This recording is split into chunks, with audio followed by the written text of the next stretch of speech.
All right, hello everybody. I am just going to make a quick video here to show you how to use a discussion web. So like we talked about, a discussion web is a good tool to help you see both sides of an issue before you make a final decision, because it's really easy to look at a question and just automatically come up with, here's what I think. Like, here's the question I have here: should cell phones be banned in schools? And I am guessing some of you are looking at this question and right now you know whether the answer to that in your mind is yes or no.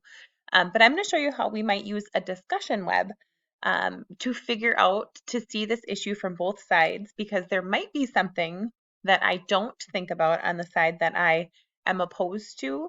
That might be a really good point. So I'm going to show you how to use this. So we're going to go through and we're going to talk. I'm just going to show you two quick little videos about should cell phones be banned in schools. And I'm going to show you how I pull reasons out of those videos to put on my yes side and to put on my no side. Okay, so the first video that I have here is a video from the CBS Evening News. It says, should schools ban their students from using cell phones? So I'm just going to press play and we're going to watch for a minute. And as soon as I feel like there's something I can pick out to either go on my yes or my no side, I'm going to pause the video and I'm going to bring you guys back to my discussion web so you can see what that looks like. On children and cell phones. Nearly all American teenagers have access to a smartphone, but studies show that too much screen time can have harmful mental health effects. In tonight's Family Matters, CBS's Meg Oliver shows us how some schools are trying to help.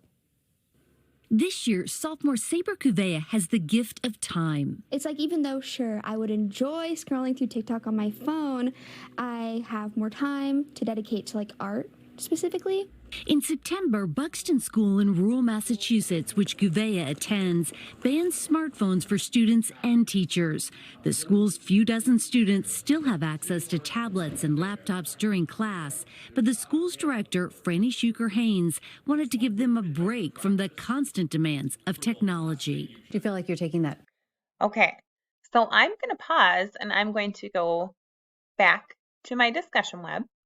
So you can see here I'm back on my discussion web, and I picked out, that was the reason I feel like in that first couple minutes of the video why, yes, cell phones should be banned, because they are saying it gives students a break from the demands of technology and opens up their time to be able to focus on more important things, like having more time for art, like the girl from the video talked about.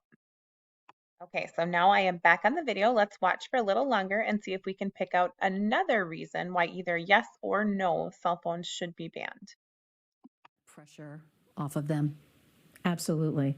And allowing them to control when and where they decide to engage with these apps. Studies have shown overuse of technology can lead to less sleep, disengagement from friends and family, emotional stunting, and can cause depression and anxiety. Oh, so that was actually a really good slide. I'm going to try to go back. There we go. So here I can pick out quite a few reasons why, yes, we should ban cell phones. So I'm going to head back over to my discussion web and I'm going to add these couple of reasons. So now I have come back to my discussion web and you can see I added another reason why, yes, cell phones should be banned in schools, because studies have shown that overuse of technology can cause less sleep, disengagement from friends and family, emotional stunting, where if you don't know what that is, it's just not being able to deal with your emotions properly, and depression and anxiety. So just from that, about 2 minutes of the video, I pulled out two really strong reasons why, yes, cell phones should be banned. So now we're going to look at one more video and we're going to see if we can maybe pull out either some more reasons why, yes, they should be banned, or this video may give us a few no reasons. So I'm going to pull up this next one and we're going to watch a minute here. So here we go. Hi. Today, I want to discuss the most pressing topic of recent times. Why should students be allowed to use cell phones in class? Here are 9 reasons. 1. Providing an additional tool for learning. When students are able to use their cell phones in class, they'll have access to technology.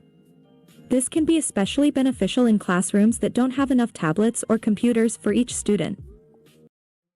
All right, so I'm going to pause and I'm going to head back to my discussion web. So that first 30 seconds gave us a no reason why they should not be banned. So we have cell phones providing an additional tool for learning. They allow students to access up-to-date resources, and they also brought up that especially in classrooms that may not have enough devices for everyone. So now let's go and watch a little bit longer. 2. Safety. Students should be able to have their cell phones with them in the event there is an emergency at school. This will allow them to contact their parents. 3. Improved communication. All right, so we kind of got to rapid fire there, but let's head back to our discussion web and add another reason to our no side.